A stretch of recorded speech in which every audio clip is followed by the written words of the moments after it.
Arturo Tortorici, rappresentante dell'Unione Mutilati per il Servizio, oggi presente a questa iniziativa in onore della beatificazione di Livatino, del ricordo di Livatino, anche una bibliografia dove ci sono, anche il ricordo di Livatino. Sì, ho l'onore di rappresentare tutti i servitori dello Stato. Io sono presidente provinciale dell'Unione Nazionale Mutilati per Servizio.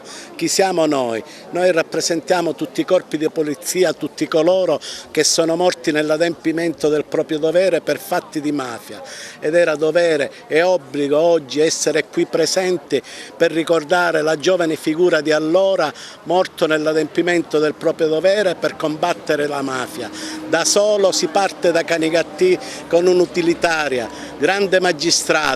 Oggi i magistrati hanno le scorte, lui da solo ha combattuto la mafia e l'ha saputo combattere con onore e con orgoglio pagando il tributo di sangue, e noi ne siamo onorati, la sede nazionale e tutti noi, di rappresentare questi servitori dello Stato.